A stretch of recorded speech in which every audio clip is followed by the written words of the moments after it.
তো বন্ধুরা, এটা আমি শুনেছিলাম যে ট্রেন্ডিং টপিকে ভিডিও বানালে নাকি ভিডিওর মধ্যে বেশি ভিউজ আসে, কিন্তু আমার এটা দেখা ছিল না যে ট্রেন্ডিং টপিকে ভিডিও বানালে মিলিয়ন্স ভিউজ আসতে পারে, তাও আর একদিনের মধ্যে। হ্যাঁ বন্ধুরা, এটা আপনাদের হয়তো বিশ্বাস হচ্ছে না, কিন্তু বাস্তব এটাই। আজকে সকালে আমি নিউজ পেপার খুললাম, নিউজ পেপারের মধ্যে দেখি পুষ্পা মুভির নিউজ, চন্দন কাঠের নিউজ।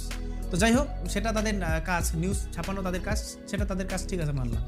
কিন্তু বড় বড় কন্টেন্ট ক্রিয়েটার, যারা অনেক বড় বড় সাকসেস ইউটিউবার, তারাও কিন্তু এই টপিকটাকে কেন্দ্র করে ভিডিও বানাচ্ছে ইউটিউবের মধ্যে। বন্ধুরা, আপনারা বিশ্বাস করবেন না, এখন ইউটিউবটা খুললে ইউটিউবের মধ্যে এই পুষ্পা মুভি রিলেটেড ভিডিও আসছে। ইন্টারন্যাশনাল বাজারে চন্দন কাঠের রেট এখন কেমন আছে, চন্দন কাঠ কী করে স্মাগলিং করছে, এই সমস্ত রিলেটেড সব ভিডিওগুলো আপনারা পাবেন ইউটিউবের মধ্যে। আর আমরা ছোটো ছোটো কন্টেন্ট ক্রিয়েটাররা সবসময় ছোটো ছোটো ট্রেন্ডিংয়ে যেই সমস্ত বিষয়গুলো চলছে সেগুলোকে নিয়ে ভিডিও বানানোর চেষ্টা করি।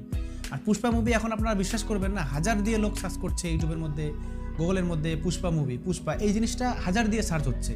তো আপনারা যদি এখন এই সময় একটা পুষ্পা রিলেটেড ভিডিও বানাতে পারেন, পুষ্পা মুভি রিলেটেড, আপনাদের যদি কারো ফ্যাক্টসের চ্যানেল থাকে, তাহলে আপনারা এই চন্দন কাঠ কী করে স্মাগলিং করছে বা চন্দন কাঠের চাষ কী করে করতে হবে, এই সমস্ত বিষয় নিয়ে আপনারা ভিডিও বানাতে পারেন। তো বন্ধুরা, যাই হোক, আজকের এই ছোট্ট ভিডিওটাতে আপনাদের এই ইনফরমেশনটা দেওয়ার ছিল যে ট্রেন্ডিং টপিক নিয়ে ভিডিও বানালে ভিডিওর মধ্যে ভিউজ আসার সম্ভাবনাটা অনেক বেড়ে যায়। আপনারা সবসময় চেষ্টা করবেন ট্রেন্ডিং টপিক নিয়ে ভিডিও বানানোর। কিন্তু বন্ধুরা, আমাদের একটা জিনিস মাথায় রাখতে হবে যে ট্রেন্ডিং টপিকে ভিডিও বানানোর চক্করে আমরা আমাদের চ্যানেলের ক্যাটাগরি যাতে চেঞ্জ না করি। ক্যাটাগরিকে চেঞ্জ করা যাবে না। আমাদের এই ক্যাটাগরির মধ্যে যদি আমাদের কোনো ট্রেন্ডিং টপিকে আমরা ভিডিও বানানো সম্ভব হয়, তবেই আমরা সেই ট্রেন্ডিং টপিকটা নিয়ে ভিডিও বানাবো। তো বন্ধুরা, আজকের এই ভিডিওতে আমার এই ইনফরমেশনটাই আপনাদের দেওয়ার ছিল। ভিডিওটা আপনাদের কেমন লাগলো আপনারা কমেন্টে লিখে জানাবেন। আর ভিডিওটা যদি আপনাদের ভালো লেগে থাকে তাহলে একটা লাইক করবেন।